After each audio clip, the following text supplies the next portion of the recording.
We got live, man. I'm going live. Getting all this set up. What does this do? That opens beverage bottles. Might be too loud. Is it too loud? Yeah. Oh man, taking the air away. We're gonna die out here. We're gonna die a slow non-air death. conditioned garage. It's not humid like it was in Oklahoma, but it's still very hot. It's gonna kill us slowly out here. Smoking hot. So out here, we're in the shop. I'm gonna lower mine a little bit. Hold on one sec. Sorry about that. Technical difficulties. Who set this thing up anyways? You did. Oh yeah. Oh. I set mine up. I can't believe it's still standing. It'll probably fall down halfway through. Man, we got all kinds of books up there. What? I'm gonna try to log into it. There we go. Someone just called us girls and asked us what we're doing. What's up, pimps? Yeah, we're sitting here sweating. We're in Richie's garage. sweating a horrible, terrible death. So if anybody wants to donate a terribly silent fan, Portacool, nice and quiet, so we can maybe live the rest of this podcast. Yeah. So you can see the sweat just pouring off my head. Go ahead. We're doing multiple live streams here. So we have mine here, my phone set up. We're on the YouTube channel, and then up here we're on we're on the Facebook Outlaw Streetcar Class page. So it's really kind of interesting. It's a different dynamic. We haven't tried this yet. This is the idea we came up with, so bear with us. I'm gonna try to follow along on my computer with both sets of comments. It's also not the normal hot rod philosophy, but I named it the same thing because it's all under the same umbrella to me. We've already had Tony we've talked like old stories and stuff. So this one we have a lot of cool stuff to catch up on. Current events. Tony went and did a bunch of adventuring around car-wise, which we want to talk about, a bunch of racing. And then also there's upcoming things we want to talk about, things like that. So we're going to get into that. And then for right now, man, what were you up to today? What was I up to today? Anything fun? Nothing fun. I'm just catching up on coming back from the road trip. We had to download the RV, download the trailer, do a lot of washing clothes, and just returning back to normal, man. Yeah. I'm still kind of like... How long were you gone? Gosh, I left... my road trip started July 29th. Jeez. Yeah, we took off, left Tucson, and headed to Oklahoma City. Got to Oklahoma City, got set up at the Thunder Valley Drag Strip in Noble, Oklahoma, and it was game on, man. It was Outlaw Armageddon.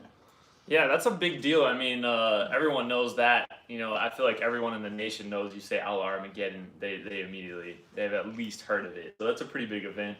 What was your idea, mindset? Like, what made you want to go to it? Like, you know what I mean? It's a pretty big deal. Was it something that you saw and you're like, I want to race in that, or what? Pretty blonde over there. I think I'm gonna marry her. Are you? Yeah. Oh, you should. She cleans the yard. She cleans the yard? Yeah, marry her. Yep. All right. Okay, you got me off sidetracked. I didn't get you sidetracked. The pretty blonde got you sidetracked. But anyway, you know what? Okay, so my deal here is I cut the cage out of my car. I want to do daily driver stuff. That's what I'm all about. That's what the Outlaw Streetcar Class is all about. Is contributing to the streetcars, and the best thing I think I do is lead by example. If I'm going to run the race, if I'm going to have people come, and if I'm going to judge people's cars, I'm going to I need to know I need to have some experience. Yeah. I need to know what I'm doing, and so that's why I decided to cut the cage out, go around, and who knows, make a name for myself. Uh-oh, look at this big dog come rolling in here. Dog. What's up, buddy? Uh-oh.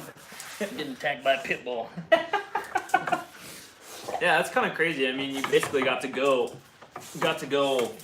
do this whole adventure while racing, and Right. You get to see all these different things that you, I don't know, got to see while you were doing some tech stuff, right, with the daily driver class, but now you get to like see it firsthand, race them, see like if people have more than what they seem like they have, stuff like that you're gonna run into in class stuff all over, right? Because you have the people that have way more in it than they say they do, et cetera, et cetera.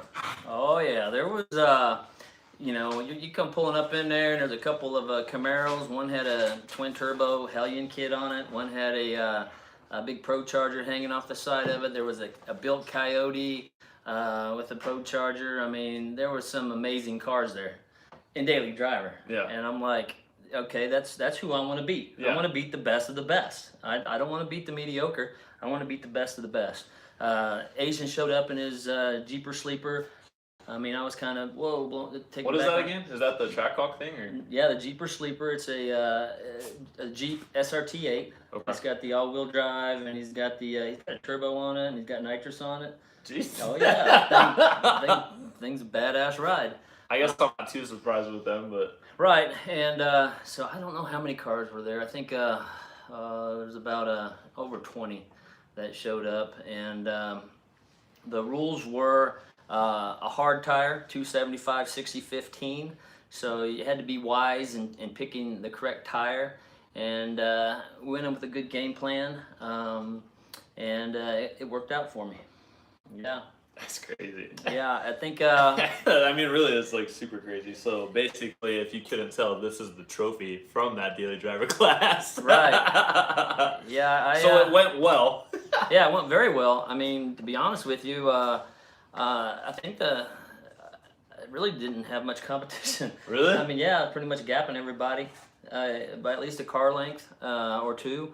And the last race, I didn't exactly know what this guy had, so I ramped in some nitrous, and that kind of screwed me.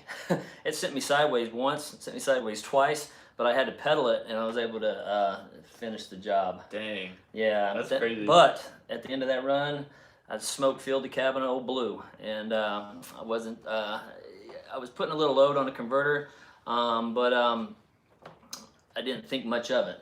All right. Well, then we left there. I had a chance to. I went up and to Oklahoma. I went to Oklahoma City to visit Farm Truck and Asian. They're good friends of mine, and I left my RV there, and I was going to get a rental car and then drive up to Chicago to do my job with the Street Outlaws, which is teching the daily drivers.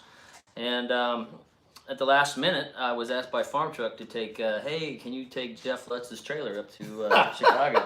No And big I'm like, deal. sure, no Just problem. our buddy Oh, by the Jeff. way, you know, he had just had an accident in his car, and he messed up some wheels, so I had some very expensive RC Comp wheels in the back of the trailer, and anyway, so I drove it up to Chicago. Chicagoland is an amazing facility. If you ever get a chance to go up there and drag race at that facility, it is absolutely beautiful. Really? Yeah, it's amazing. I didn't know that. Oh, it's huge. I mean, it was so huge that Street Outlaws only used one side of the stands because it was just so big. Damn. And Like how compared to Vegas?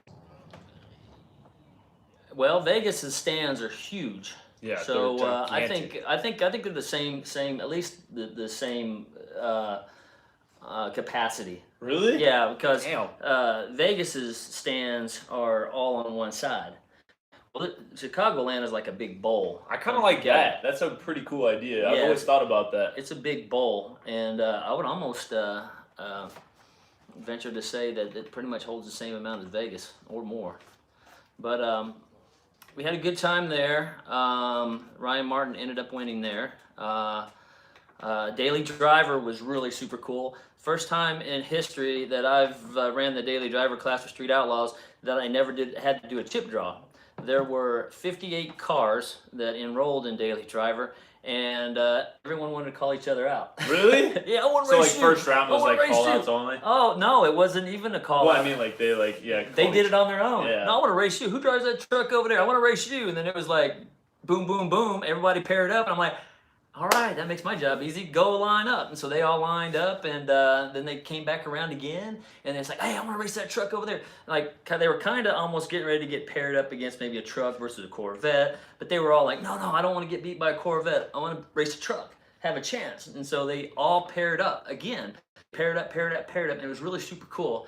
And people were just fired up, man. They I was gonna loved this say stuff. that's crazy. We didn't even talk about that, but that's a really cool dynamic. I mean, I really like want to analyze it because it's interesting. Like, you have all these people. Like, when have you ever heard of that happening? You know what I mean? Like, usually when you go to a race, of course, there's someone you want to race, but it's like, you feel like higher stakes and stuff. That sounds like they were just maybe having a lot more fun. It's $500 to win. Right. Zero entry.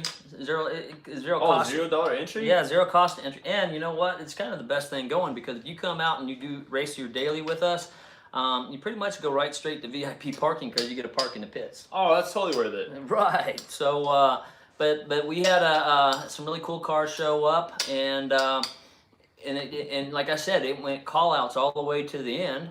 And once again, just like Idaho, there was a guy in a brand new 2019 Camaro SS, won it up there, and he had to race this BMW M4, which he shouldn't have stood a chance against, but he won. Well, that was Idaho. Chicago was a Z06 Corvette, brand new Z06 Corvette, and there was a guy up there. It was his birthday, and it was he had a brand new Camaro convertible SS. You know, he had some work done to this car, but he had stock tires. And anyway, excuse me. That was so hot. Sorry. Something happened to the vet. I think he's messing around with traction control or something. He didn't turn it off, but he hiccuped on the line, man. That Camaro won. The underdog won it. Dang. Yeah, so that was pretty cool. That's really like, man, it's like, I think about it all the time. Like, it's like anything can happen. Yeah. Anything can happen, dude. Look at Heath. Yeah, Heath Black was cutting heads. Pro mod. Oh, he raced a Pro mod. He raced a freaking Pro mod. Oh yeah, $140 on that. I mean, I'm really sorry for the guy that like hit the, but I mean, like, shit happens, right? Yeah. Like, going into it, if you would have been like, oh fuck, blah blah blah, and like not tried at all. Right. I don't know. That's crazy, man. Right. Anything can happen. And so I won $40 on that. You won $40 on that, man. Yeah. You were damn half asleep the whole time. We can't get there yet. I still want to talk more about Outlaw Armageddon. You blew right past it. That's a big freaking deal, bro. Oh, Outlaw Armageddon. Okay, let's just rewind. Won daily driver in a huge event. I mean, how many cars were there total if you had to guess like a random number, like daily drivers? Just no, all the cars. Like, oh, wow. I mean, it's there was like 80, 90 in big tire, 80 in small tire. Jesus. Yeah, so what they had to do was they had to run, so that's how they kind of eliminated all those cars. And yeah, it was pretty crazy. Kayla Morton ended up winning that, the big tire. Really? Oh yeah, Jeez. and well, a couple rounds before, lost the cylinder. And her dad and the crew in there, they went to work, they thrashed. And yeah, because you can't go in with, I mean, like, you need everything. They changed out that piston, man. And they made it happen, and they ended up meeting Wayne and Wendy out of Jupiter, Florida, in the Probe in the final, and Kayla Morton took the win. Wow. Yeah. Wow, that's crazy, dude. Yeah, and with the thrash. And with thrash. That's what makes it even more badass to me. Definitely with the thrash. I'm a big thrash fan, if you can tell. Right. They kick butt. What was your favorite car there? And small tires really like, of course, the fan favorite, including me. I'm kind of a fanboy of like small tire stuff. Right. What was like your favorite car? Whatever, I don't care, like if it was looks or whatever, just. But my favorite cars, my favorite cars are a Pedro car. It's a black Fox body, and Daniel Pachar races that car. Notchback? Is it the one that was in the picture? That yes, I was like, oh yes. my god, yeah, that car is that's so an amazing. sick. That's an amazing car, and him and Tony V, and those guys are usually the last, usually in the finals each time. Really? Yeah, he's got a Catfish Camaro. And it's built by Racecraft pretty much. I mean, it's amazing. Racecraft is crazy, dude. Amazing, beautiful car. So I believe Pedro ended up, or was it Tony V? Gosh, I don't even remember who won that. What's really interesting to me too is like what goes into a build of like those cars. I mean, any of that high level car or like an X275 car. Like the engineering and like the mechanic shit that goes behind it just like blows my mind, man. And like I feel like a lot of it is kind of like 90s NASCAR where you won't even really understand unless you're one of those people that has one, or is the one of the people that's like building or around it, because it's like there's so much going into it, you know. They're definitely amazing builds. Oh yeah. Badass shit, man. Yeah, once you go to tech those cars, you get a look under the hood, and you get a look inside, and you look at everything, and you're just like, what? Because I don't know, like I know daily drive a Mustang. I do daily drive a Mustang. I know like a lot of people too now, and like the thing is like, oh, there's a jillion Mustangs at the racetrack every time I go, like whatever. I don't know. I've never been. I do oddball stuff. But I think people probably would be the first impression would be like that I don't like the norm or something.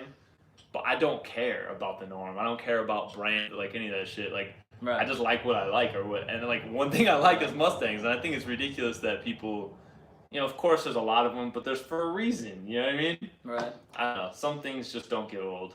Dude, you got 3 amazing cars right here. Appreciate it. Do any of them run? Yeah, that one. Oh, it does? The worst one. You don't have no tires on it. You don't even have a wheel on it. Yeah, that's overrated. I just use the back ones. That's the pacer. The pacemaker. The pacemaker is garbage. Fast. But yeah, you got some very nice toys laying around here. I appreciate it. Yeah, you can have any one you want. Okay, I'll take this. You can't have that one. What? I cannot not have that one. You can have that one. No, I don't want that one. I want that one. I just want to ride in that one. You can have a ride. You take me for a ride? Yes. Don't scare me. I don't I hate think when that's people possible. drive fast.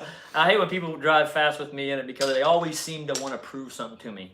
It's like, oh, Tony, he goes fast all the time. Let me show him how fast my car is. Really? Yeah. Oh, then I end up in car going, like they're kicking it down. Whoa! I'm like, ah! We're in 5 o'clock traffic, bro. Yeah. Okay, it's fast, bro. It's fast. This is the fastest car I've ever been in my entire life. Yeah. You're just like saying that Yes, to like stop. Yeah, you don't have to show me no more. Wow. This thing would wreck Blue. Yeah. Mm-hmm. Yes, I'm old enough to drink, Bob. I think he might be talking to me. I don't know.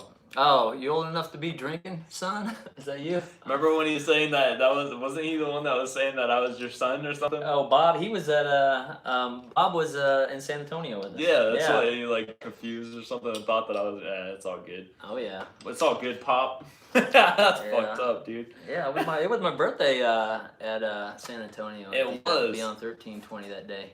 So okay, now I can move on from Outlaw Armageddon. After that, you go ahead and then that's when you went and visited Farm Truck. Yeah, Outlaw Armageddon was amazing. I mean, it was the pits were a shit show. I mean, but it was kind of cool shit show because everybody was cruising through the pits, and you drive your car part of the cruising. Cruising through the freaking staging lanes. It's kind of like at the time I'm like, get out of my way, but hey, this is pretty cool. Look at me in my hot rod riding through the pits. But there was a lot of cool cars there, a lot of cool people there, and I mean heavy hitters. Big Mark, Big Rob, dude, you guys ran an excellent show. It was what they do. They don't start at an actual starting line. You actually do a burnout pretty much at the starting line. And then you move up about 5-10 feet past that, and that's where they actually start the race at. And then it's a flashlight start. Yeah. So it's not necessarily like, what was it, 8th mile? Yeah, it's an 8th mile. I mean, they cut it down just a little bit, but you're both starting at the same spot. But Wiley from Street Outlaws, he's one of Daddy Dave's buddies. He was the one doing the flagging or the flashlight start. That'd be a long day with all the cars. Oh yeah, man. He would, and then let me tell you, every time I went up there, he was there. Wow. But yeah, Outlaw Armageddon was definitely a good time. Eye opener. Oh, I want to go back. Yeah. Oh yeah. I'm kind of jelly. And I learned so much. So what I'm learning is good because then I can go faster. And you can go faster, and then also like whenever you do more with Outlaw Streetcar Class, you're gonna have a lot more ideas, and you're gonna you've seen a lot more already. Yeah, and I'm looking at the rules. Yeah. I look at their rules. Right. And then we move on. We go to Street Outlaws, look at their rules, and then I get to go to San Antonio, and I get to see the streetcar shootout rules. Right. And pretty much all that was the DOT radio. Really? Yeah, there really wasn't any rules. They're supposed to be registered, have a license plate and insurance, and DOT radios. Any size was okay. So there was a good mix of cars there too. But not getting ahead of myself. So we went to Street Outlaws. That was a good time. Congratulations to that dude in the Camaro. Sure he's not watching, but he did a great job. And then You still got to shout him out, though. You know what I mean? Yeah. You still got to shout him out. Yeah, I don't remember his name, but ended up rolling back to Oklahoma and got there and got my DOT radios and went ahead and got them mounted, get ready for San Antonio. Farm Truck and Asian let me use their shop. They introduced me to Pimp Juice, and I love this stuff. If you ever decide to go street racing, which is illegal, by the way, and you need some prep, this is the one and only right here to have, is Pimp Juice. It's the OG. I talked to Farm Truck for a long time, and he was the guy the mad scientist that kind of pretty much made the concoction. Really? Yeah, that everyone bases their stuff off of. So when you talk about Black Mamba Spit, that was the stuff they were using at San Antonio. Yeah. You talk about Chronic, Sticky Icky. Well, they all pretty much use the same stuff. But Farm Truck's been doing this from the beginning, and he's got his stuff right. Yeah. I have to agree. I saw it work. Yeah, because but then at the farmyard is what he calls it. I changed my oil, changed my transmission fluid. I went out and I did a couple test hits and loaded up in a trailer, and I heard a knocking noise, and it kind of worried me, but I wasn't for sure what it was. When we got to San Antonio, we pulled the car out, and I said, "Hey, you were there," and I said, "Hey, listen to this." And yeah, we had I had a bad knock coming from pretty much between the motor and the transmission, so I'm thinking it's the converter. Yeah. But we still don't know what it is. We thought it was the starter, so we went down to AutoZone because Old Blue's a street car, and I got a what was the name of that? Valuecraft or Valuecraft, man. That's a good shit. Valuecraft starter, and that's what's in blue right now. Nothing fancy. We had to move a header around. Geez, and it was like 120 degrees plus 30 humidity factor. It was crazy. So we thrashed a little bit in the pit and got everything back together, and it wasn't the starter. So Blue still hurt, and I decided to send it in anyway. And as the night went on, it seemed to get worse, but it hung in there, man. It hung in there really good, and I think I don't know as much as I'd like to know about the internal workings of converters. I guess I get an idea, but I guess it would make sense that you stayed, somewhat capable. And then towards the end of the night, we were a little nervous, but I think it was still running pretty good. Oh yeah, the car was still on point. It still felt like normal, and then we went into race mode and we started gapping. I think it was really nice being able to kind of help you out and crew or whatever you want to call it. And then I was not as worried after we looked at it and drove around, and I knew if it was somebody else that maybe didn't drive their car as much, I would have been a lot more worried. But you're in that car all the fucking time. Right. And there's no way that you wouldn't notice a difference, and I was like, yeah, he'll be fine. I mean, me and you took off, and with the added weight on the back end of them tires. Those tires were big. Yeah. So I put some Hoosier drag radials on there. So I'd never used the Hoosier drag radials. I give a thumbs up to those tires. Big fan. Oh yeah, and the Pimp Juice, that combination, man. I probably could have came out 3,000, 4,000. I probably could have done a wheelie out of there. Honestly, it looked like you had basically your foot's choice of leaving, as far as what I saw, because the car wasn't loading up or pushing on the tire hard at all. And when the first couple passes you made, I've watched you race before, but not standing there on your team helping you. Right. And watching the car leave and work, I was the first time you left out, I was like, oh fuck, I was he left pretty soft, and I was like, oh no, he's all right, because a lot of them were trying to leave so hard. Oh yeah. That it was just a lot easier to come out soft, have the traction, and be able to make it down the track rather than try to beat the tire. I mean, that's a bigger gamble than trying to pour it on later. I mean, unless you just don't have the balls in the car. You know what I mean? Right. You got to give it everything from the get-go.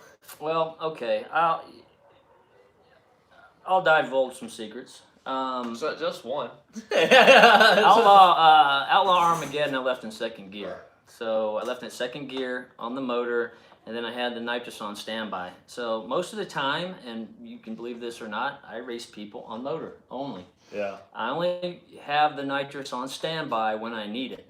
And you got to size up your competition. You look at what he's got, you know, and then you just got to make a good judgment and call. So Outlaw Armageddon, leaving on second gear. So here at the San Antonio, I mean, you're on pimp juice. I got DOT radios. I'm leaving in first gear.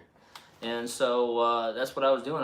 But you have to come out easy, man. I mean, like I said, you saw it, people blowing their tires off. Well, we got enough experience. All of us people that race Beyond 1320, we know that you just can't go balls to the wall off the start, you know, on that type of surface area. Sure.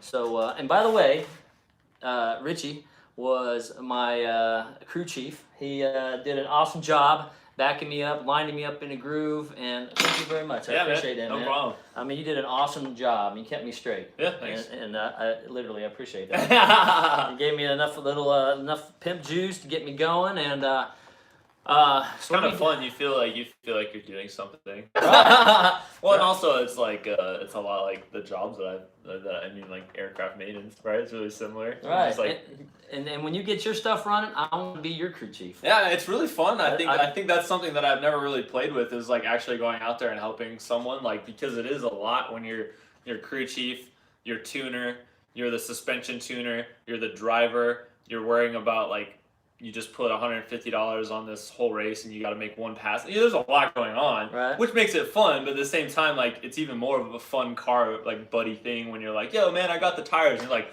all right, cool. There's one like, one thing I don't have to fucking worry about. Like, you know what? Seriously, it does. It helps, especially when you got so much going on.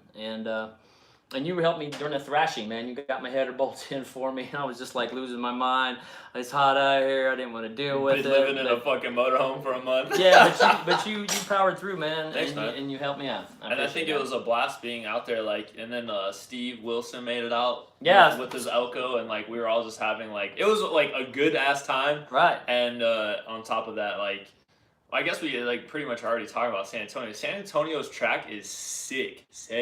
Yeah, it's a very nice facility. I like it a lot. Oh yeah, it's parallel to the freeway. Like, you can see the freeway. Yep. And then also like the little what would you call it, like the snack bar set up with like the grandstands, big set of grandstands. Yep. And then like the staging lanes, the way they come around, it's very like interactive. Like, you can stand at the fence and basically like check out the cars in the staging lanes. Yeah.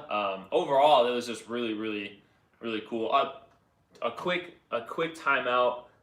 Anybody that's watching currently, if you haven't, please go ahead and click the like button. It helps push out the video and just helps us out a little bit. So if you can do that, if you haven't, we see that there's definitely a good chunk of you guys that have already done that. So I appreciate it. Have to do that. Okay. I'm new to this stuff, so gotta do it, man. Yeah, man. But actually, there's a comment too. Jared McNichol was in here talking. Jared, how you doing, buddy? I hope he's doing all right. Yeah. I haven't met him personally. I don't believe I've seen his car run, but anyway, so we were talking about the Phoenix folks, that made it to San Antonio. Okay, you had Paul and Stacy brought their GTRs. You had Clint Hoy brought his badass Corvette out. He was in big tire. You had Heath Black, who was ready to enter every class you could possibly get into. Heath Black versus Texas. Yeah, that was my favorite thing. Dude, he just wanted to race anybody. Like, did not care. He was hot lapping it and even got down. I mean, it was like a dirt track for him, because even it got to a point where his radiator started spewing out fluids, and he comes over, gets a couple of eggs and pepper from me, and pulls an old dirt track trick to help the radiator. Yeah, stop. I was like, hot rodder. Yeah, hot rodder. So like this guy. They thrashed. They had a good time. Who else? Rockies. The Rockies came out. They had a good time. Who else we have out there? I think that was it. But no. There was one more. Wasn't there one more? Well, I mean, obviously we said Steve already, but yeah, it's the Corvette. We had Rocky. There was the two GTRs, and you had the vet. Yeah, that's Clint. Yeah. And you had the Heath Black. Yeah, I think that was it. We're gonna be wrong. Right. It's gonna be someone. We got them all, right? Someone. We forget somebody or what? Yeah. But yeah, so we had I watched. We went up there with the Ladybug race. That was something else. But I'm here to tell you, I personally saw that race, and Paul was getting ready to put an ass whooping on that guy. It was getting ready. He was getting ready to come around. I think because I've seen Paul's car run before, and you know those little GTRs. It takes them a little bit to get out of the hole, but then them things come on like slingshots. And he was getting ready to walk around, and then he had a problem with his Motec. Yeah. His fuel or I don't want to Motec. like call his problem out, I guess, but yeah. He had some kind of fuel problem. Issue. I don't know. Yeah. He had an issue, and but Paul, damn, you should have had that. That was the first time I met him, man. Yeah. I like that cat. They're right here if you want to look at it. Yeah, so my buddy Clint was saying good job on the win. He's jealous he didn't get to help. right, and then Stacy went up against that badass Honda. Civic. Oh my God, I didn't get to see that race. Fast. Yeah. Yeah. Didi had it on video, and I was making a video the past couple of days, and I saw just kept watching it as I was editing, and I was like, like Stacy, I feel like, man, that sucks because what are the chances that's one of the baddest Civics probably in existence? And it's dude, you can't be mad at that. You're just kind of fuck. I don't know. I mean, I didn't get to talk to Stacy either. It looked like he made a good pass. I'm not positive though. But I mean, the car was fat. It beat Ladybug. Did it? The Civic beat Ladybug Okay. later that night. Which Ladybug's an all-wheel drive, regular cab, short bed truck that is notoriously pretty fast grudge vehicle. I mean, and when Ladybug took off that front left, I don't know if the front right did, but the front left was on fire, smoking. dude. Just freaking. That was an interesting race. I've never seen in person something so high stakes. And the whole freaking crowd loses it, and the announcer loses it, and it was just that was a $10,000 grudge match. I mean, 5 and 5, $10,000. I thought it was 5. Oh, was it? I think it 25 was and 25. Right. It was the I pay you 5 if I lose, kind of, right? Isn't that right? Well, if I pay you, there's 10,000 at stake. So it's $5,000. We don't do math. We race cars, people. That's right. But fuel issue into third, said Joseph. Is that what it was? Yeah. Nice. But anyway, so then Heath gets out there and he's he's a madman. He went rounds. He went rounds in big tire. He was in big tire, small tire, and I think he grudge raced a few people. Right. Yeah. Absolutely. I don't know. I know that he beat the Corvette, and he beat a guy before that, but I'm not sure who put him out. Who put him out, Robert? I'm not sure. Robert, I think Heath's in here too. But Heath did an awesome job, and then going on to Clint and the black Corvette. That was a kind of bummer.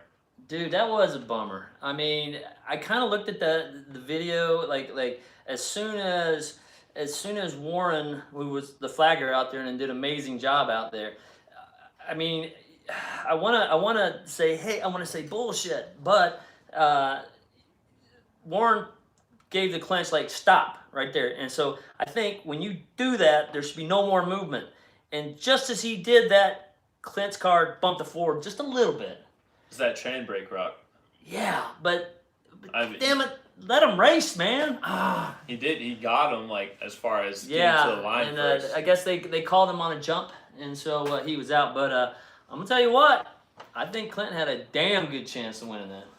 I just think overall that whole night, now that we're talking about thinking about it, man, that was one of my actually coming and going back to work on Monday was so terrible because I was so pumped and there's so much cool shit, and then I was just sitting at work thinking about all that badass shit.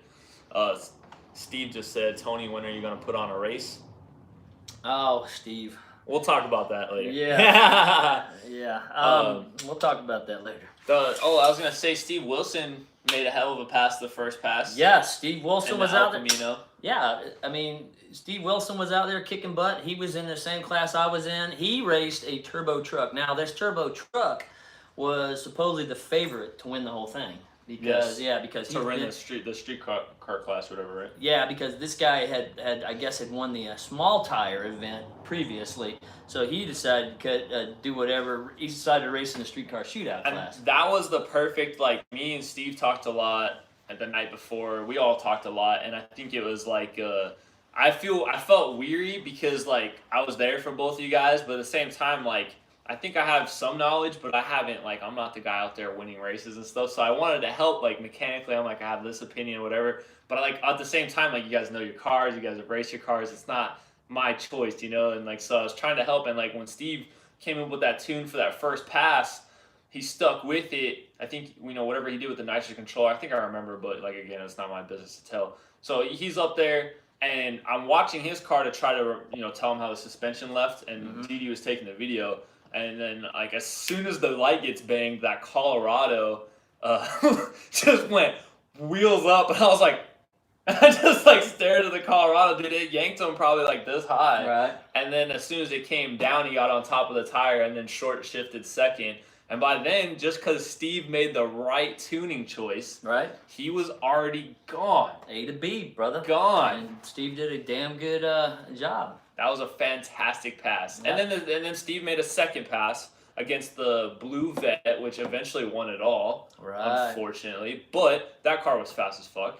It was fast. And I agreed with what he did. He definitely put a way hotter tune-up in it.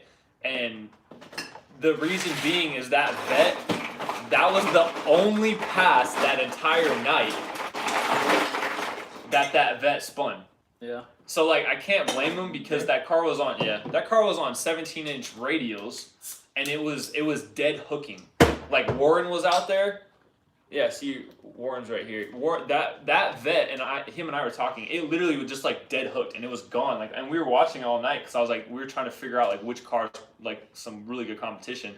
And then when Steve and I were talking, he was like, "Yo, I'm gonna leave it a lot harder." And in my head, I'm like, "Well, yeah, because if that vet leaves like the way it's been leaving, it's pretty much like not gonna work." But and then the vet spins, Steve spins, vet gets back into it, Steve pedals, and then the vet's gone. It's like, fuck, I'm sorry, man. And it's that A to B, man. If he would have maybe had less in it, right? Maybe, I don't know. I mean, the other car's fast, dude. Shoulda, woulda, coulda, right? I mean, if you would have had the original tune, you probably would have been okay. Maybe. Like you said, shoulda, woulda, coulda. I don't know. I don't know. You never know. Apparently that old dude with the man. vet had some, he'd done that before. Well, he was on Race Stars all the way around. He'd done that before. Yeah, that vet had, I don't know if it had a turbo in it. I don't know if it had a Pro Charger in it. And who knows if it had nitrous. If anybody knows. Yeah, he had, when I congratulated him at the end, the vet is the one that ended up putting me out. Right. And when I congratulated him at the end, I stuck my head inside his cockpit and he had gauges everywhere in that car. So that car was supposedly he's a huge Houston street racer dude. Yeah. And I talked to him a lot. He was very, very, very cool guy. Yeah. He had like a back east accent. Right. And he was talking about how they were out, not maybe him specifically, but a bunch of people in that race were out racing the night before in Austin, which is like, an hour and change away. Right. And supposedly Austin has some pretty good street racing, which is illegal. Don't do it. But but if you do. But if you do, buy that shit.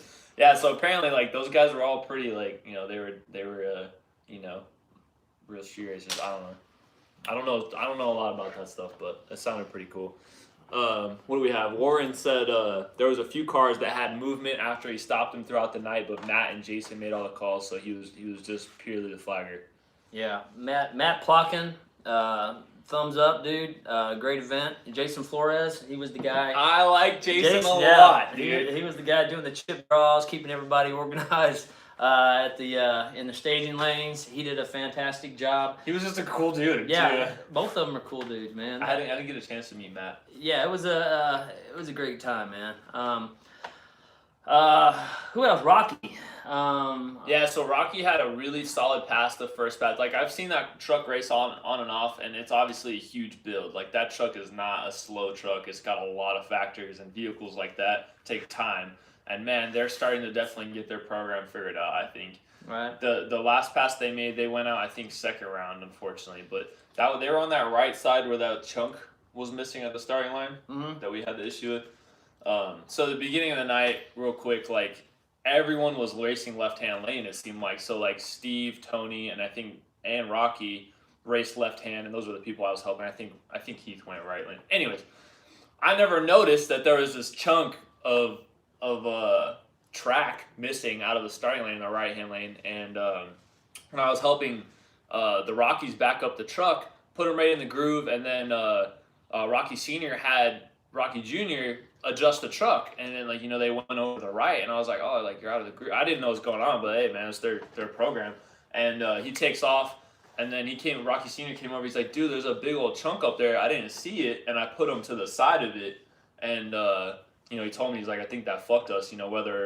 Whether it was being out of the groove or being in the, I don't know if that chunk. You got a big tire, but if there's a piece of pavement missing, right, that's not good. That's not good. So after that, you went up, and I put you outside of the groove to the left. Right. There was still a good chunk of meat, and you seemed to leave all right. Yeah.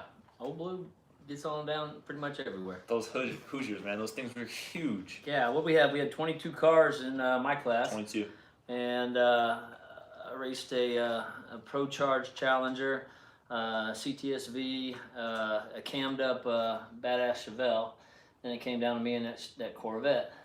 That Chevelle, that old man was pretty cool too. This dude was old, man. It's like 1 a.m. He's like over to his car. I was like, what the fuck? And I was like, that thing had a big old giant cam in it. I know that. But Robert said the same truck that put out Rocky was the same vehicle that put out Heath as well. Oh, okay. So that's good news. Yeah, I wasn't able to see all the races being, that I was racing. So. Yeah, that's one thing about like when you're racing, you don't get to be a spectator. Right. I was excited. Just the whole event, I was just fired up. I'm like, look at that car, look at this car, look at that truck.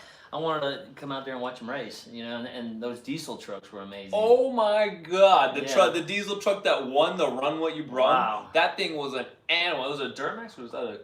I think it was a Dodge. It had a fiberglass. All front. fiberglass. Yeah. I think it was a Dodge. Was it? Yeah. I don't even. I was like, God. That thing was definitely an animal. Like the first word that came to my head was just like brute, brute power. The thing was just like, I don't know. It's like obviously this hunk of like metal and fiberglass apparently, but it was probably lighter than it looks. But still, when it took off, it was just like you could tell it was just muscling. Dude. Right. It was just muscling down. It was insane. Yeah, it was a Dodge, said Steve. Well, anyway, hey, I gotta at least tell my excuse why I lost. Tell me the excuse. Tell me what happened. Go through the whole run, man. Okay, so we get up there. We're going against the Corvette. It's the guy who put the prep down's fault. No, actually, no. Not this time. Not this time. No, all the other times. No, we got up there. Like I tell everybody, when you get up there and you race your own race. Don't worry about that guy over there. You need to concentrate on cutting a good light, get out in front of him, hooking up, and shift your gears at the right time. Well, that was the problem, Richie. Got out on him. I think I had a little hole shot on him, but that car was fast, and I had Old Blue leaving on motor, so he came out, and I tell you what, man, I kind of got complacent because of all the races that I had at Armageddon. I pretty much gapped everybody. Walked out. Yeah, and everybody that I raced at San Antonio, I was gapping them there too, but this Corvette was right there. And so when I came out, I was running through first gear, I looked over, and I lost concentration, and I saw him right there, and I was like, oh. And when I saw him, my light was saying, shift, dumbass, shift. And I'm like, oh. And then I bumped off the rev limiter going into second, and then it backfired on me. Shoved it into second, the nitrous was kicked on, and started reeling them in, ran out of real estate. So that's a lesson learned, to always race your race. Don't worry about your competitor. Race your race. Make it A to B and go as fast as you can. It's almost the other side of seat time. It's the other side of like almost becoming complacent in a really fast car that works well. Yeah. Because you've raced so much that it was like you said, you pull complacent. out and then you're like, oh, someone's racing. Oh my God, someone's about ready to beat me. No, I'm not the fastest dude out there by at all. I mean, I ain't gonna say that, but yeah, he caught me off guard. I was so I lost, and I'd love to run him back, but oh well. So that's what happened in San Antonio, and then I was supposed to run a grudge race later on that night, but oh yeah, that didn't work out. Yeah, because the guy talked I ain't gonna mention names, but he talked a bunch of junk, said that he was gonna bust my ass. So then it went from $100 to $500, and then we put $100 on the gap. But then he gets to see my car run. And then we run. Then at the end of the night, what'd he do? He just said he run me for 100. I'm not racing you. Well, and actually, you know what's funny is I thought about that as the night was going on because I saw him doing a burnout or something, and then like just in, you know, you're just chilling, and I was thinking, I was like, dang, I was like, in my gut, I was like, I'm pretty sure he's gonna go rounds, like, you know, thinking about like your car, and then I was like, if I was that dude, I wouldn't fucking race him after all that. I'd be like, nah, I'm good, dude. I don't want. So, you know, me being a street racer, or used to be a street racer, I had to like, you know, throw a couple jabs and say, you know, what the fuck, dude? But oh well, that could have bought my gas money home.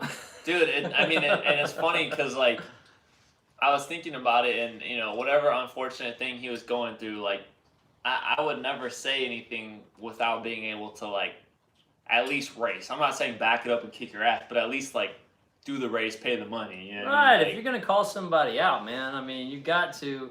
There's big fights happen over that kind of stuff, man. It takes two. I mean, of course, but at the same time, like if you were like, hey, you want to fucking race or blah blah blah for $100, and I damn well know I don't have $100 or I'm not gonna be there, I'd be like, well, like no, because I don't have no money, or I'm not gonna be there. Like maybe that's just common sense to me, but now on the bright side, I did get the Cadillac to bet me $100. And that guy was pretty cool. Yeah, he was cool. He had a badass ride, that CTSV. Dude, his face was priceless, bro. I don't know if you care if I talk about when you guys were like getting the chip draw and everything. Yeah. Oh my god, like watching from the outside, because like you're so like even keel. You're tired.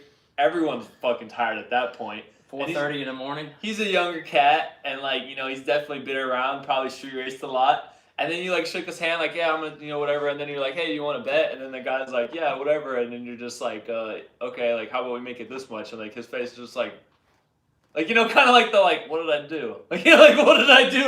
Uh-oh. Yeah. Maybe I did something wrong. Maybe I shouldn't have bet this guy. So I got 100 off him. Got a $40 off the guy that wanted to bet Heath. And anyway, it was successful. Trip. Along the way, Dee Dee's father passed away, so we had to.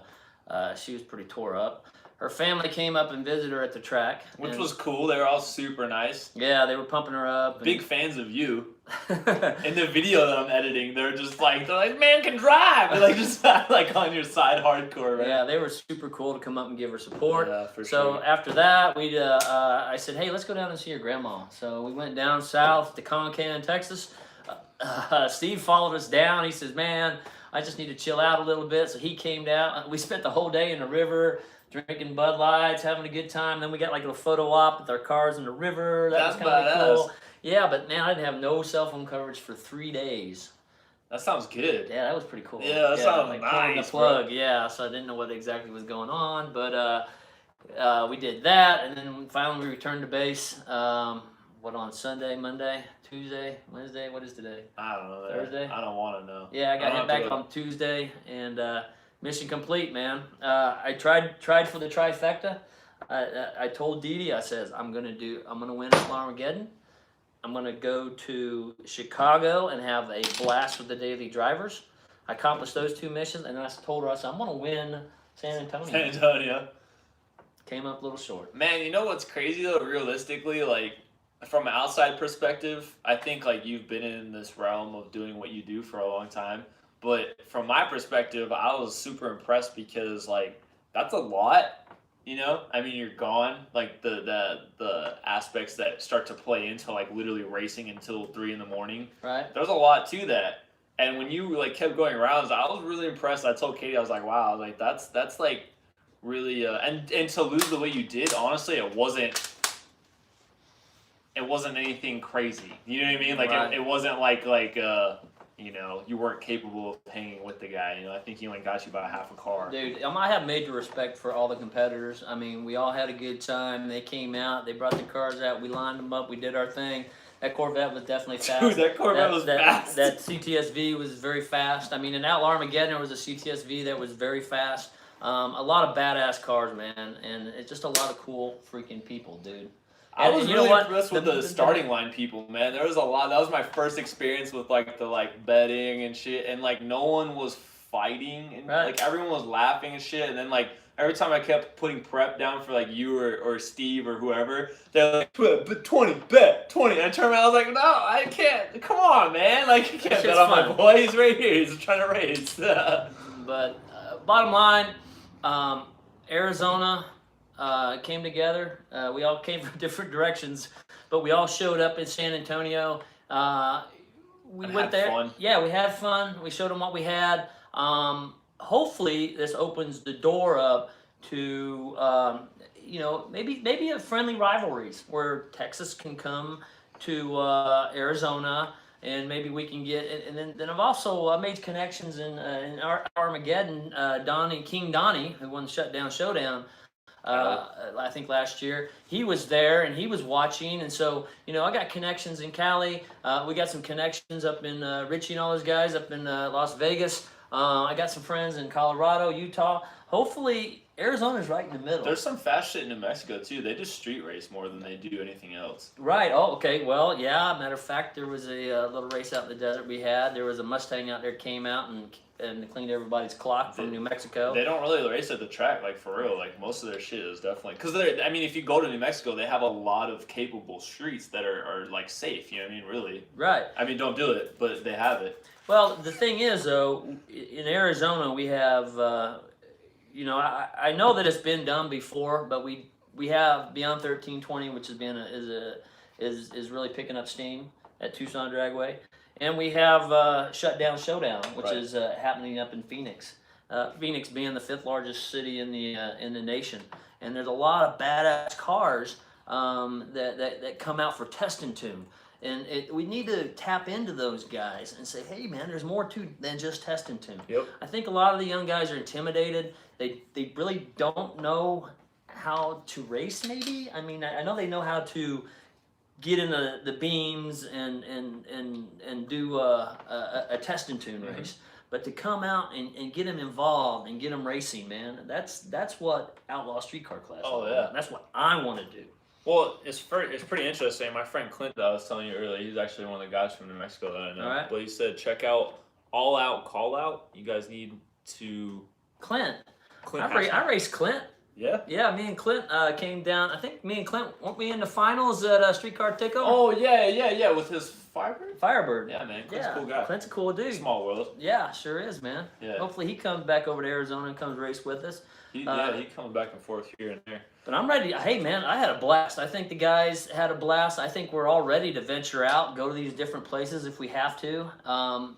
Arizona, it's I think it's, I don't know, it's still kind of a mess. Evolving. Yeah, it's a mess. A lot of drama mess. And I hope, and I've been trying, and I've been working my ass off. I've been on the computer trying to bring everybody together. I think it's taken a lot of face-to-face conversations, a lot of telephone conversations, face-to-face, to let people understand I am here to not tear Arizona apart, but to help them come together and race together as a community, friends, having fun. And that's what we talked about. It's all about having fun. I'm like the kindergarten teacher, man. I like to don't get me wrong, I'm super competitive. Right. And I love like I said before, I like sport. All that stuff definitely has a competitive edge for me, but over the years of doing those things and beating the shit out of my body, all this stuff, and I just really learned that winning and losing feels a lot similar. Right. And to me personally, I think like you have fun, right? Like you went to Outlaw Armageddon, you won. You went to San Antonio, you lost in the finals, but was it truly any different? Really? I mean, you were hanging out with us. We had a good time. Oh, I mean, it's very similar, and the more you do it, of course, you want to win, you want to do your best. But that's just my personal opinion. So, in a situation where you're going to be racing each other all the time, we all know each other. We know each other's freaking significant others. We've listened to that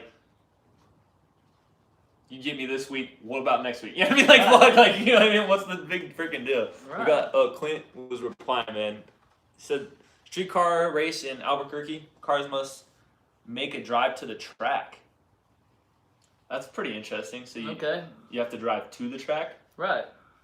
I need a trailer because my shit is gonna be broken. Now, I'm just kidding. Yeah, I ain't got. Old Blue had no problem driving anywhere. If I have to put pump gas in it, we can put pump gas in it.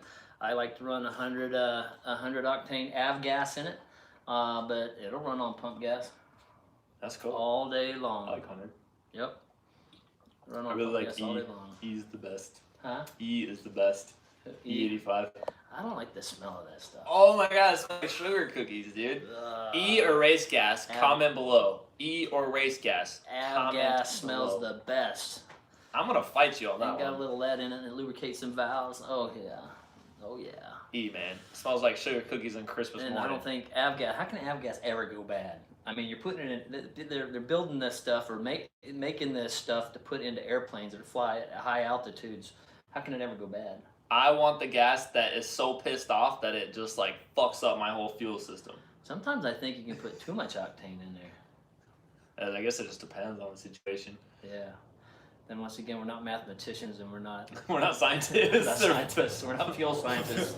Oh wait, who we got? Race Okay. gas? Both? Okay, I could be okay with that. There you go. Alcohol. Alcohol? Holy shit, that ain't no play. We just had an issue up at Farm Truck Place on the Goneril, man. They had that methanol. The only thing, methanol, God, it uses so much. Like, they were having a problem with a stuck injector, and that stuff was just flying out the exhaust pipes. I'm like, man, it was gobs of, like they was taking a pail and throwing, you know, fuel out the tailpipes. That video you sent me, I was like, oh shit. Yeah, and so I don't know. Methanol takes you have to a lot of maintenance.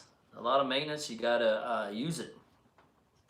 So I don't know. I'm just gas. Just go to the gas pump and get some gas. Go to the gas pump and get some gas. Keep it simple. The fun part about picking your fuel when you're about to race a car is like realizing that everything is kind of all inclusive, meaning like if you're gonna go with E, like you better plan to go with E, otherwise you're gonna have some fucking problems. Roll that back down. What does Steve say?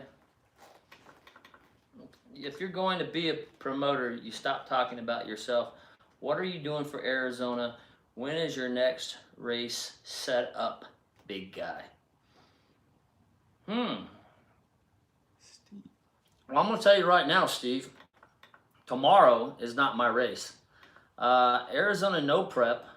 We had a meeting one day. Me, Matt DeYoung, and Will Hunzel had a meeting, and it came down to me telling them that I wanted to continue to run the program for Arizona No Prep.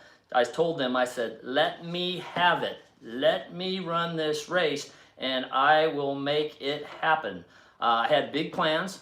We're going to do big tire, small tire. I was going to do daily driver, extreme daily driver, and do some index racing. But their answer to that was they did not want the Outlaw Streetcar class to be a part of it. They told me that they want to run just Arizona No Prep, and then they asked me if I would run the whole thing. Well, I'm Outlaw Streetcar class. It's mine. It's Dee and it's mine. And we built it. We've been building it for 3 years. All right, we've been building this class. Ain't received a dime from the track. Ain't received a dime from anybody except for sponsorship.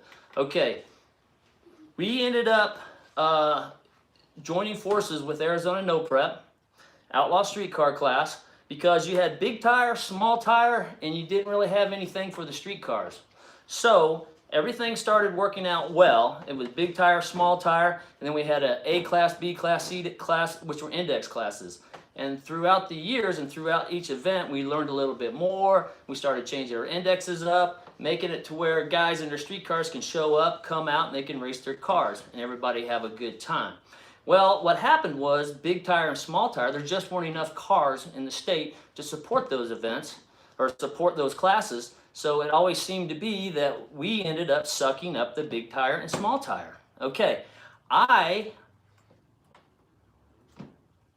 got sponsorships for money for Outlaw Streetcar class. And at the bottom of my heart, I decided to, you know what, they're part of the program, big tire, small tire. I started paying the big tire and small tire. I started paying those sponsorships. Jeff Bombier walked away with $1,100 one night. Who else won money? Brent Guyton won money. Okay, so, you know, I'm trying to just combine everything, and I got no help. Me and Dee Dee were the only ones doing this. There was no advertisement by Tucson Dragway.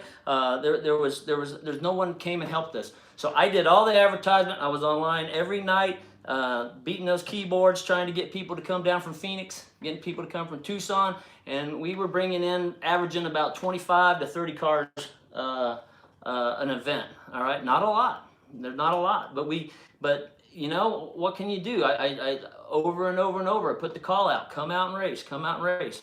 Well, it came down to that meeting where I told them, let me have the reins, let me run out Arizona No Prep, and I had evolved to the daily driver class and extreme daily driver class of what I've learned and experienced going to all these different races and meeting with different people, looking at different rules across the country, and these are the rules, and getting beat up online by people, all-wheel drive guys, wanting their tire size, they want to race in a small tire. No, you can't race in small tire, you got to race in big tire. So round and round and round and round. So I ended up coming up with a set of rules. All right.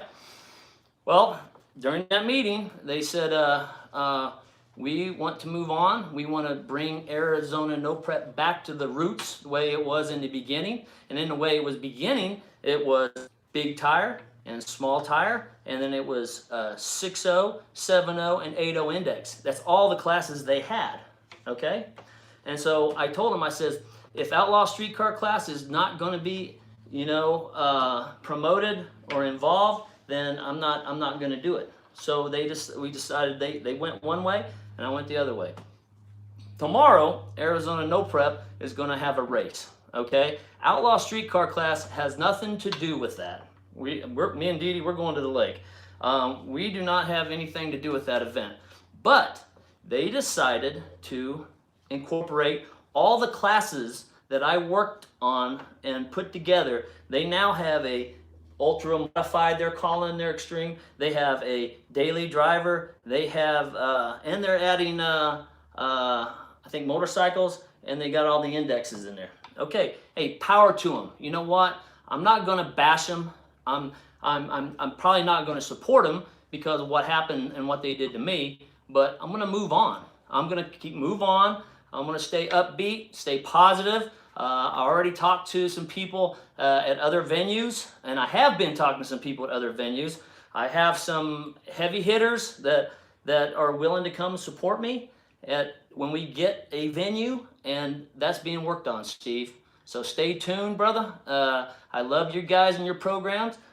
You'll definitely be seeing me at Shutdown Showdown when I'm in town, when I can do it. And I support all racing in Arizona, but I'm not going tomorrow.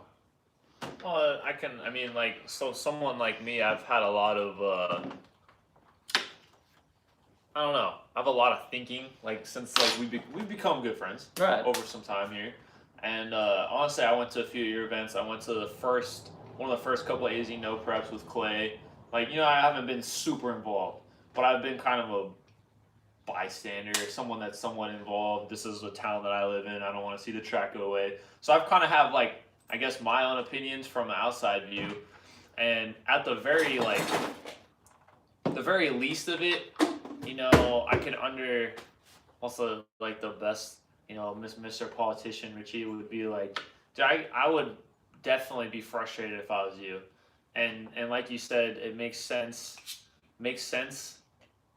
what classes they have now, right? But at the same time, you're supporting, you're not hating, you're not asking your friends. You told me the other day, you're go to the fucking track. Go race. Go to the fucking track, go race, go support it. Go race tomorrow. Yeah. Go out and race. I'm not going to be there. And I'm a little bit pissed off, but you know what? I'll get over it. And you know what? And what this does, it just makes me stronger. One door closed, another door will open. Trust me. And I've seen this over and over. I was in the military for 23 years. I have a lot of integrity. I have a lot of ethics. I'm morally sound, and I would never do anybody like that. But they've decided to do that. That's on them, and nothing I can do about it. I wish them well. I hope everything works out for them.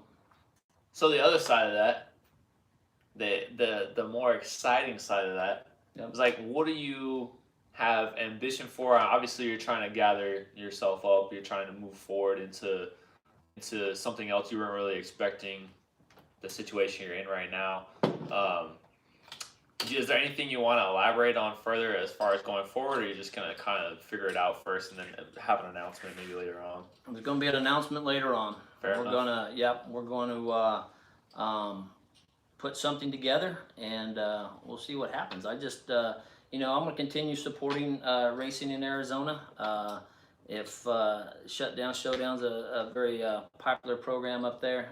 Justin Muir up there, he's doing his little gappening thing going on. What is that? I haven't been, and I think I need to support both. I need to support Phoenix too. I've been up there one time, man, and I think it's important to also support that track. And there's a lot of racers up there, so I don't know about the gappening or their Shutdown Showdown. Can you talk about a little bit more about that? Yeah, I haven't been to one of his events yet. He's trying to they're having an event down in Tucson as well. Hopefully I can make that, but I really don't know the rules on that. I know it's round robin. You go. I don't know. I don't know exactly how that works. Right. But we went up, a bunch of us at the Outlaw Streetcar class, we went up and supported American Drag Car. We ran their index series up there. Ryan Wilkins did well up there. And then I'll be going to Las Vegas. It's coming up. November's coming up. We got Streetcar Super Nationals. I always attend there. Yeah.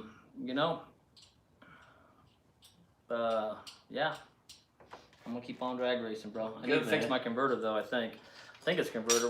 We hope it's nothing bad. But White Trash is coming out soon, and I'm sorry if I talk too much about myself. I'm excited. We had a great trip. Congratulations, Steve. Congratulations on the Outlaw race engines. I think you had a trifecta. I mean, you guys won the big tire. You won the small tire. And I don't know what else you won. You guys kicked butt. I wish I was there. Was that a Shutdown Showdown, or was that a no prep? That was a Shutdown Showdown. It's getting confusing now because I'm like, fuck, I don't know if they're at the beginning of the track, the end of the track, in the middle of the track. Are they gonna prep? They're gonna no prep. It's like you're running backwards, you're running forward. There's so many things now. Whenever someone posts a flyer now, there's like 10 questions after that. That's like is like, what's this? What's this? What's this? What's that? Right. But yeah, I love drag racing, man. I want everyone to get out, have some fun. Street racing. No comment. Yeah, you might be seeing me out there. No more. Anyway. Yeah, man. See what happens. I'm sorry for everything that you've gone through, and I really appreciate all your hard work. I think everyone, no matter what, issues are out there in this realm. Anybody that's stepped up and done something, regardless of who or what or how it turned out, man, it's a big deal. And taking that undertaking, I think that one of the first times we talked on the phone a while back, you remember, I think I called you and I was just like, I was curious because I thought about what you were doing, and I thought about the amount of work that goes into it, the amount of bullshit that you knew you were going to take, because you're someone that came from racing for a really, really long time, and you fucking knew that the internet was going to attack you. You knew it was an uphill battle, and I think for me, I'm kind of like a freaking psycho and want to uphill battle everything in my life, and I was like, I could get with that. I was like, this guy's just like me, man, You know what? If anybody thinks that I'm this big asshole, anybody thinks that I'm unapproachable, call me. Come see me. I like everybody. I get along with everybody. If you have a problem with me, call me up. Say, hey, Tony, I don't understand what you're trying to do here, what you're saying, whatever. Call me. I'm approachable. We can talk about it. If you got ideas, you want to work together on something, let's make it happen. As long as we're bringing Arizona together and drag racing, that's what it's all about. You're approachable. You're great looking. Can I talk about myself some more? I'm kidding. No, I was just making a comment. It was just on Clint here was making another comment about the all-out call-out. I'm going to have to look this up. He says that sells out the track, they have to limit ticket sales. well over 100 cars and thousands of spectators. That's up in Albuquerque. I wanted to. There was since I've seen 2 events go by, and I wanted to go to that event, and I will be there one day, Clint. Definitely. Did you see Tim Rigby redid his whole car? Yeah, Tim Rigby. I haven't shook his hand yet, but that dude seems to get down pretty good. Tim Rigby has definitely got it going on. Let's make a huge pivot in this talk. I have something I think would be kind of interesting to talk about. What's that? Like, okay, so we have a lot of people watching right now. Thanks by the way for joining us. But there's a lot of people out there in Arizona that are like kind of like reclusey, and they have like fast shit. Okay. And it's kind of a weird dynamic, I feel like, because I think a lot of the other places that are really hot right now, you know, with racing, like everyone's just coming out. But there's still a lot of people, like, I know of some people that are like, their cars are not out right now that are fast, and I don't know shit. So I know that there's a lot of shit I don't know about. If you have someone that you want to talk about, or if you're one of those people, comment below. But I know you know some. So, like, who's some people you want to talk about that you want to see racing, or some cars that are really interesting to you in Arizona? This is a big question, so you've got to take a second. I'm not mad.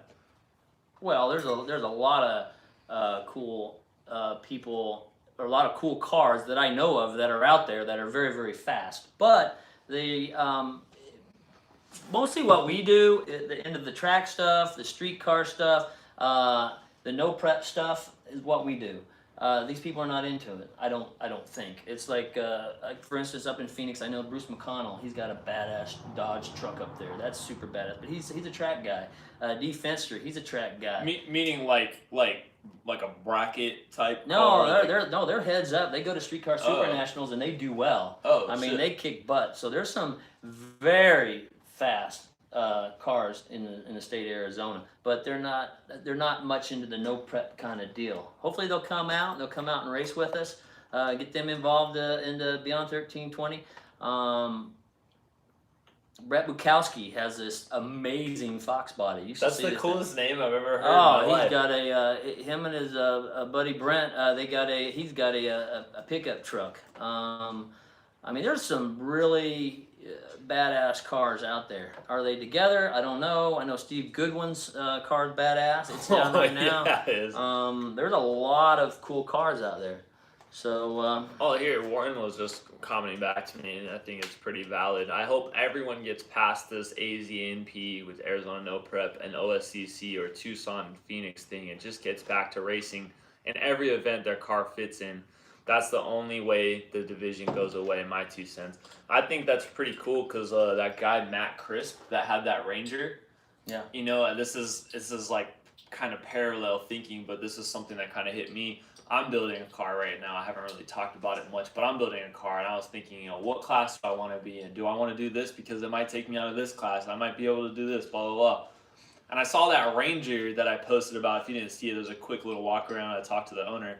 But it's this badass Ranger, and dude, like, out of all those cars there, you saw me, I was just like, I freaking lost it. I was like, this is the coolest shit here, man. This is the badass truck. And it was because he didn't give a shit. When I talked to him, he's like, get in where I fit in. I don't care. Like, I built what I wanted to build, and, like, I'll race where I race. He wasn't like, I'm going to go dominate this class and make all the money and this and that. He built a badass truck.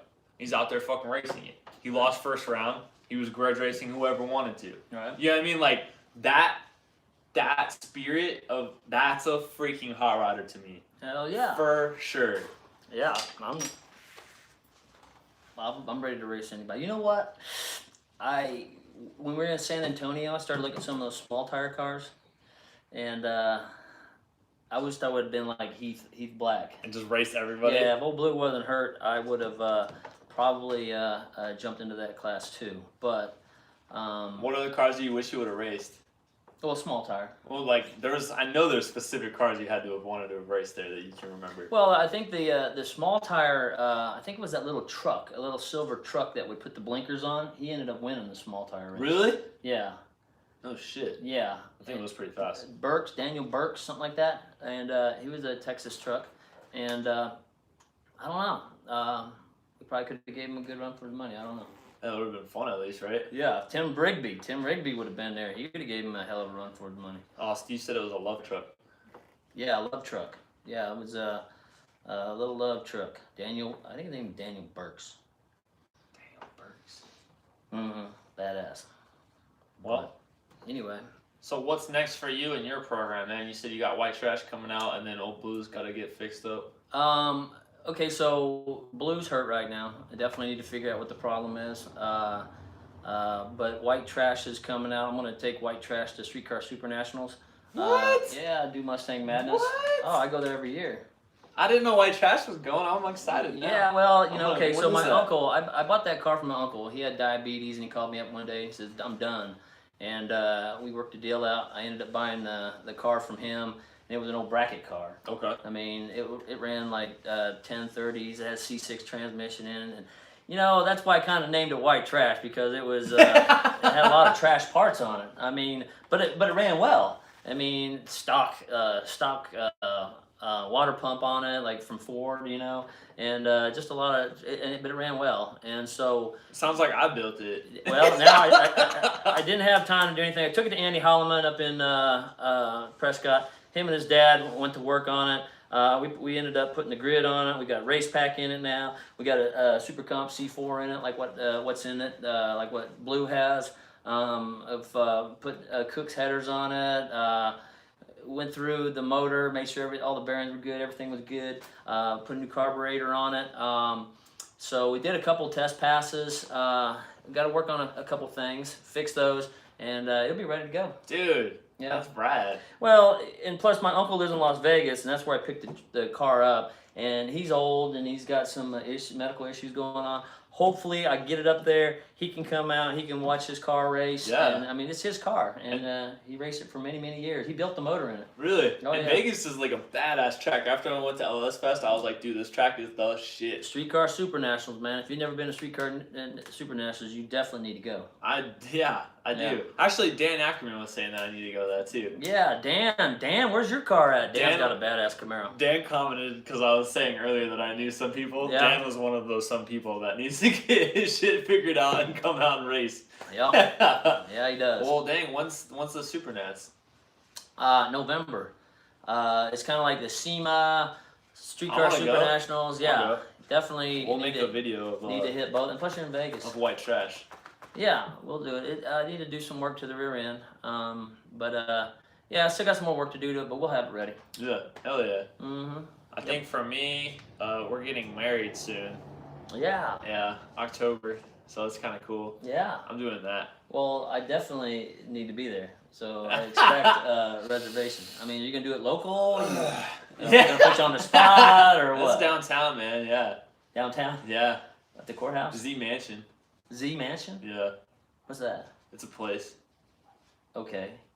You'll be there. The Z Mansion. You're coming. All right, I'm coming. Yeah, Z that'll be Mansion. cool. That'll be rad. And when's this gonna happen? October? Yeah, I can't say the date. Man. Oh, okay, I got It's you. top secret. I got you. But we have cars coming out of my shop eventually. I've been so freaking stacked up with like maintenance on. It turns out when you have like 12 cars, Right. that you have to do a lot of like maintenance, and then you have like insurance, and then you have cars that like I'm gonna sell the GTO, which is like kind of a big deal.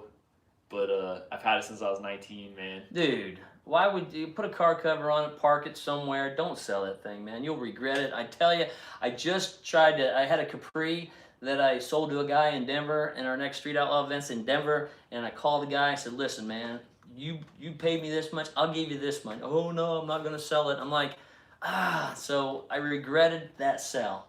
Don't do it, man. That's a GTO, dude. I don't know, man. That's a real GTO. Yeah, it's just like cause I don't really want it anymore. Yeah. Because dude, I got so much other stuff, and like the car that we're looking at right now that's behind the cameras that we haven't talked about. Right. Like I want to build that, dude. That and like is that's a- gonna take a lot of effort, a lot of time, a lot of money, a lot of all that. You know. Anyways, I don't know. And then I have my C10. I want to build the C10. Brother, I'm retired. Put me to work. Put you to work, yeah. Sell the GTO. Who wants the GTO? You want me to- Original 400 GTO 71.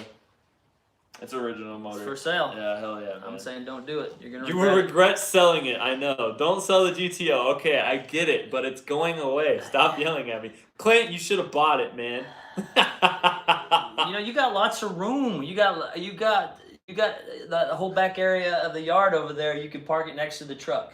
Let me make bad decisions, guys. You guys are so freaking. Well, us old guys trying to keep it straight, man. I know, but I got a 75 Pacer. Why do I need a GTO? The crowd goes silent. I think the pace is pretty damn cool, bro. I mean, but then again, let's go racing tomorrow. What you gonna break out? Pacer. Pacer's ready to go. All day long. Okay, well, we need to get this one ready. Dude, the Pacer, what's funny too, okay, so like, I'm not, like, I've never claimed to be the guy that just like goes out and like, you know, like a lot of the sloppy mechanics guys, the people on the YouTube and stuff that do really well and put a car together and go like nines. I didn't do that, but I think that's what's interesting about me and why people tend to like to watch what I do is because like I'm a hot mess sometimes, but it's realistic. Like, I don't know, I'm not perfect. So the thing about that car that makes no sense to me, as of all the vehicles I've played with over time, that thing has done nothing bad to me. That car like likes me for some reason. The only thing that I'm having issues with while I'm not racing it is because I put the sump on backwards on the fuel tank. Okay. Well, So it keeps starving for fuel in second. When I turn up the boost, I click second, it's just starving for fuel. oh, well, you found the problem. Yeah, I just Fix it. Let's get it done. Well, stop yelling at me. I haven't Okay. fixed it yet. It's it's over there. Look, here's another guy, Jerry Sturgill. He got a badass Blue Nova. Party on guard. Yeah, so we need to get this guy out and about. But yeah, man, you got some cool stuff, man. I'm really excited. I love your Pacer. I really am excited about what we have in front of us. This is the Dirt Nasty car, man. I think I'm gonna name it Dirt Nasty. It's a silly name, but the whole premise is behind a rapper named Dirt Nasty, who's like this white dude that's like just a garbage person, but he's a funny rapper. Yeah. It may work. I originally was like Black Betty is like the perfect word, but there is a extremely fast Black Betty. Yeah, you can't. You can't steal that shit. No, you can't. It's like a little Ford Fairmont car with like a red top, and I think has like a red interior, and it's like a nitrous car. I forgot about it, but my friend James was like, "You can't name your car that because there's already a very fast car named." And I was like, "Son of a bitch! The internet ruins everything, man. There's way too many things up." All you people saying there's GTOs are cool. Come to my house with money in a trailer. Guys, you better come over here and get it now while it's hot. I mean, it's one of those deals, man. A good deal is now. Yeah. If the guy's selling it, jump on it. Oh, whatever. You know, I love it. I really do. I mean, it's always been really cool to me. But when I originally bought that car, this is funny because it's kind of turned into like what I usually ask people on Hot Rod Philosophy. But like when I originally bought that car, I was in basic, right? And I did trucks a lot growing up. I liked hot rods, but like my parents allowed me to like play with trucks because like trucks are slow, I think was the idea. Right. So I had like a bagged S10, I had like a Slam C1500, like all this stuff. And when I went to basic, I was running, dude, you know, you're running your ass off at basic.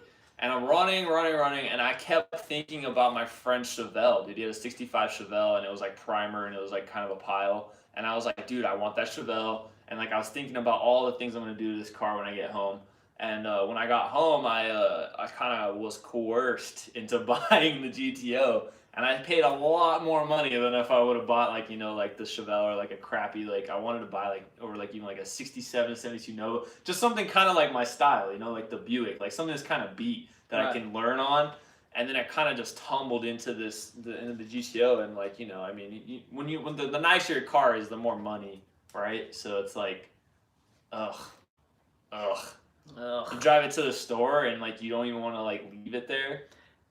You know, I hate that shit. I had a while back, back in my single days, I bought a Z06 Corvette. Ooh. You know, and that was my, you know, I've always wanted a Corvette, the Z06. I was in Bowling Green, Kentucky one time. I had a C5 at the time.